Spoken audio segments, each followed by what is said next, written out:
alive with the sound of clapping, the echo of cheers bouncing off the high ceilings. Rows of graduates in navy blue gowns beamed as their names were called, families shouting and waving phones to capture the moment. But when my name, Emily Carter, rang across the microphone, something chilling happened. Before we begin, drop a comment and tell us where are you from and from which city you're watching our videos. And after watching the whole video, don't forget to tell us, what would you do in this situation? Be honest. Tell me in the comments below. We read every comment. Let's begin. The applause died. My family, sitting right in the front row, didn't move a muscle. My mom leaned over to my sister Rachel, whispering something that made her smirk. My dad folded his arms, eyes sharp with disapproval. And when I looked toward them, hopeful, desperate for even a small nod of pride, they all turned their backs, literally twisting in their seats so they wouldn't face me. The crowd noticed. A murmur rippled through the room. My hands clenched around the diploma as heat burned my face. Every breath felt heavier. Everyone was cheering their kids, but for me, the sound was silence. And then Rachel's name was called. The same family who ignored me jumped to their feet, clapping, whistling, cheering like she had just cured a disease. My mom even cried. Dad shouted, "That's my girl!" Rachel tossed her hair back, flashing me a victorious grin before hugging them in front of the whole room, as if to prove I was the forgotten one. I sank lower into my seat, my chest tightening. My classmates shot me sympathetic looks. I forced my lips into a bitter smile, but inside, rage and shame churned like fire. The ceremony ended, families pouring onto the floor to hug their graduates. I stood alone in the corner, hugging my diploma to my chest like it was the only proof I had that I mattered. My parents never came to me. My sister, still in her cap, whispered as she passed, "Told you. You'll always be second best." Before I could react, I noticed a movement in the front. My grandfather, Henry Carter, who had sat quietly through it all, suddenly struggled to his feet. His cane rattled against the wooden floor. Everyone went silent, partly out of respect, partly out of curiosity. Grandpa rarely spoke in public. His health was fragile, his hands trembled, but his voice when it came was steady, cold even. He pulled a folded envelope from his coat pocket. "I wasn't planning to do this today," he said, eyes fixed on my parents. "But after what I witnessed in this room, I won't stay silent." The laughter and chatter died instantly. Even Rachel froze mid-smile. Grandpa cleared his throat, opening the paper with deliberate slowness. "This," he said, holding it high, "is my final will and testament." Gasps filled the air. My mother's smile cracked. My father stepped forward, his face draining of color. "Dad, not here, not today," my father hissed, trying to grab the paper. But Grandpa pulled it away sharply, his eyes like steel. "No, Daniel, today is the perfect day, because today I saw who my blood truly is and who has none." The room stilled. My heart pounded in my chest so hard I thought it would break through my gown. And when Grandpa began to read, the words he spoke made the entire hall freeze. Grandpa's voice, though raspy with age, carried across the gymnasium like a hammer striking steel. "I, Henry Carter, being of sound mind, declare this my last will and testament." The audience stirred, whispers rising, phones slipping discreetly out to record. Nobody expected this at a graduation. The atmosphere shifted from celebration to courtroom drama in seconds. My father, Daniel, stepped closer, his face darkening. "Dad, put that away right now. This isn't the place." Grandpa's gaze sharpened. "The place? This is exactly the place. Because today, Daniel, I saw you cheer for one child and humiliate the other. You clapped for Rachel, but turned your back on Emily as if she were nothing. And I'll be damned if I let this family rot in that kind of cruelty." Every word pierced me like glass. My throat tightened. The crowd's attention bore down on me. I could feel dozens of eyes burning into my skin, pitying, questioning. Rachel's smirk faltered. "Grandpa, please," she said, her voice sugar-sweet, the kind she always used when she wanted money. "You're embarrassing yourself. You know I've always been—" "Quiet!" Grandpa's cane slammed against the floor. The sound cracked like thunder. Rachel jumped. My mom's lips pinched tight, fury trembling beneath her carefully composed face. Grandpa unfolded the paper slowly, his hands trembling but his voice unwavering. "This document was drawn up months ago, and I had intended for it to be read privately. But after today, I see it should be public. The world should know where I stand. I couldn't breathe. My palms were slick with sweat. Was this really happening here, in front of hundreds of strangers? My humiliation moments ago now teetered on the edge of something darker, something irreversible. According to this will, Grandpa said, my entire estate, my businesses, properties, and accounts will be inherited not by Daniel Carter, nor by his wife, nor by Rachel Carter. They will go to Emily Carter. The words detonated in the room. A ripple of gasps spread through the crowd like wildfire. My knees nearly buckled. What? Rachel's voice cracked, her face draining of color. She stumbled forward. No, that's not true. You're lying. My mother rushed to Grandpa, fury twisting her elegant features. Henry, how dare you humiliate us like this? In front of everyone? Emily doesn't deserve it. She's done nothing with her life. Rachel is the one who worked hard, the one who... Grandpa's cane shot up, pointing directly at her. The one who's been handed everything, yes. The one who's never known a day of struggle because you and Daniel smothered her in privilege. And yet, when I watched today, I saw no humility, no grace, just arrogance. My father's face was crimson now, his jaw tight, eyes darting at the onlookers filming the spectacle. Dad, you're confused. You're sick. This isn't legal. This isn't valid. Emily doesn't know the first thing about responsibility. She's weak, soft, useless. Something inside me snapped. My voice cut through the air before I even realized I was speaking. Then why am I the one who had to survive without your help? Why am I the one who had to get 2 part-time jobs just to finish this degree, while you threw money at Rachel for her hobbies? The silence that followed was suffocating. My voice trembled, but it was steady enough for the crowd to hear. Dozens of phones caught my words. My classmates' parents, who once ignored me, were now staring at me as if seeing me for the first time. Rachel's eyes narrowed, venom dripping. You think one diploma makes you better than me? You think Grandpa's playing favorites will change the fact that everyone knows I'm the star? Grandpa's laugh was bitter, a sound that silenced her instantly. Star? My dear, you shine only because your parents held the spotlight for you. Emily lit her own fire in the dark. That's the difference. My father lunged forward, trying to snatch the will from Grandpa's hand. This is insanity. You can't just give everything to her. She's not capable. She'll ruin everything you built. Grandpa's cane cracked against the floor again, his frail body trembling with rage. And you, Daniel, will never forgive yourself for underestimating her. This will is signed, witnessed, and filed. Every lawyer in town has a copy. What I read today cannot be undone. A collective gasp swept the audience. My stomach twisted as reality hit me. This wasn't just some emotional declaration. This was binding, legal, real. Rachel's lips trembled, her perfect image crumbling. No, this isn't fair. I'm the oldest. I'm the one who's supposed to... Supposed to what? Grandpa's eyes bore into her. Inherit by default? You've lived entitled, ungrateful, cruel. You mocked your own sister on the proudest day of her life. And you, Daniel, allowed it. No, encouraged it. Tell me, why would I entrust my life's work to people who cannot even show basic decency to their own blood? The silence was broken only by the faint buzz of someone's phone recording live. I realized then this was going viral. Strangers everywhere would see my family's betrayal, my humiliation, and now this public reversal. My chest rose and fell in shaky breaths. I wanted to scream, to cry, to laugh all at once. My mother, meanwhile, was trembling with rage, her hands fisted at her sides. You'll regret this, Henry, she spat. You're destroying this family. Grandpa's voice softened, but it carried a weight that silenced her. Number, you destroyed this family when you decided love would be conditional. When you measured your children against each other like trophies instead of raising them as equals. I'm merely correcting the record. My father turned on me then, his eyes cold and sharp. You think you've won, Emily? You think this will make you happy?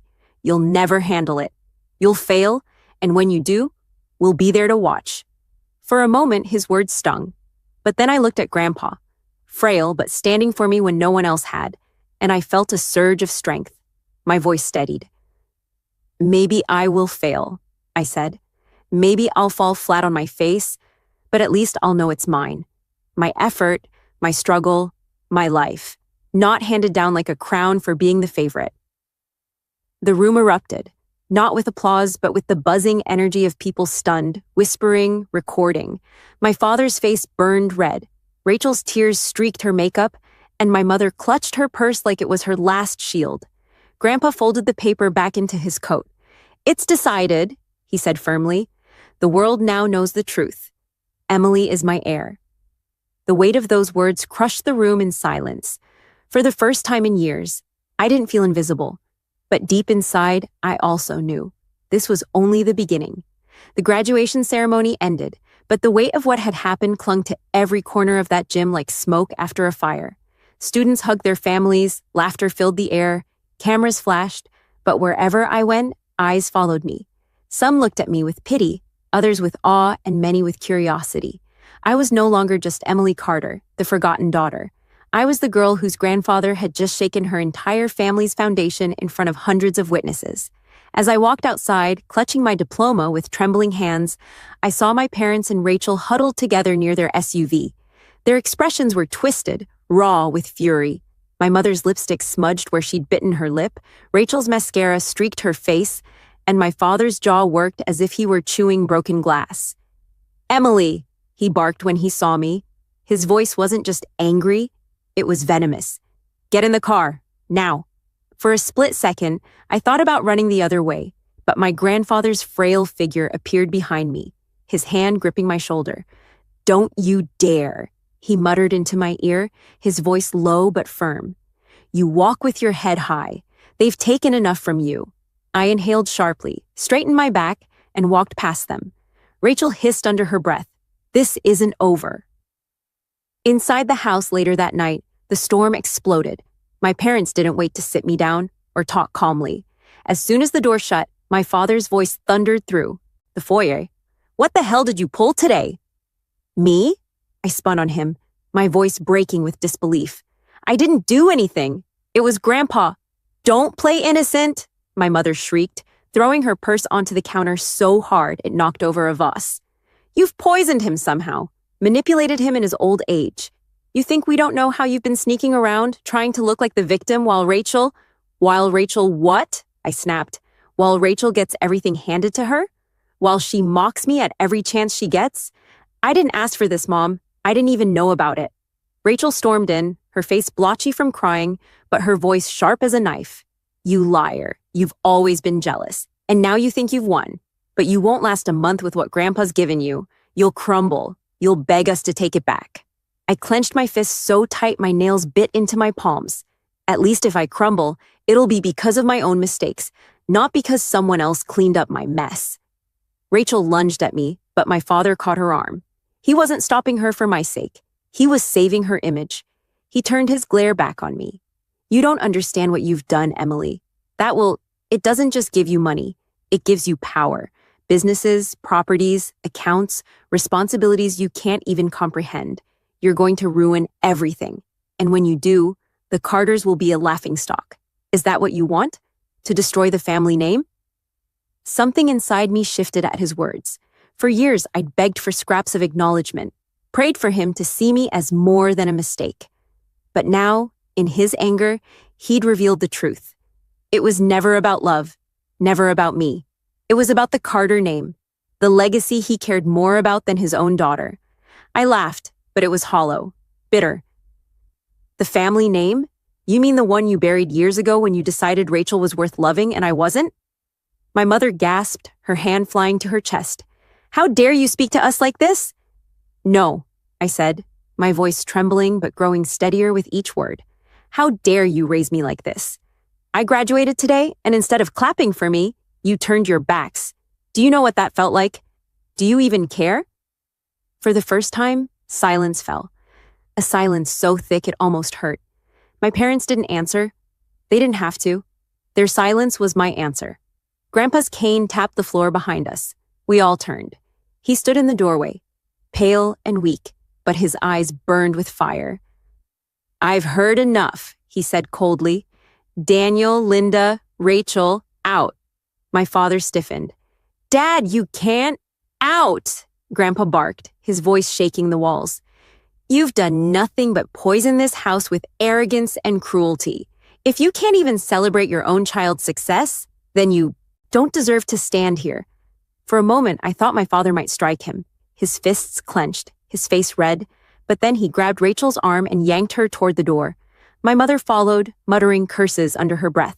The slam of the door echoed through the house like a gunshot. Grandpa sank into a chair, his breath ragged. I rushed to him, tears stinging my eyes. Why did you do it like that? Why make it public? He looked up at me, his wrinkled hand trembling as he reached for mine. Because, Emily, they needed to be exposed. I've watched for years while they stripped you of dignity, while they pretended you were invisible. Today the world saw the truth. You deserve better. I shook my head, my chest aching. But now they'll hate me even more. They'll try to ruin me. Grandpa's eyes hardened. Let them try. You're stronger than you know. You've already survived their neglect. Surviving their schemes will be nothing compared to that. That night, lying in bed, sleep never came. Every time I closed my eyes, I saw my parents' fury, Rachel's venom, the crowd's stares. My phone buzzed relentlessly with messages. Classmates sending me clips, strangers tagging me on social media. The video was everywhere already. Comments poured in. The family literally turned their backs on her. Unbelievable. That grandpa is a legend. Rachel looked like she was about to explode, justice served. But mixed in were darker ones. Bet she manipulated the old man for money. Ense. This is going to get ugly. And I knew they were right. The Carter house wasn't quiet for long. By morning, my parents and Rachel would regroup. And when they did, they'd come for me, not with fists, but with schemes, with lies, with everything they could muster to take back what Grandpa had given me. For the first time, I wasn't just the forgotten daughter. I was the enemy. And the war had only just begun. Morning sunlight streamed through the blinds, but it felt cold against my skin. I hadn't slept.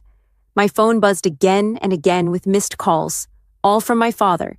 When I finally picked up, his voice was ice. You've made a fool of us, Emily. You think that old man's will makes you powerful? We'll contest it. We'll drag you through court until you break. And when you're bankrupt, when you've got nothing, don't come crawling back. I hung up before he could say more. My hands shook, but not from fear, from rage.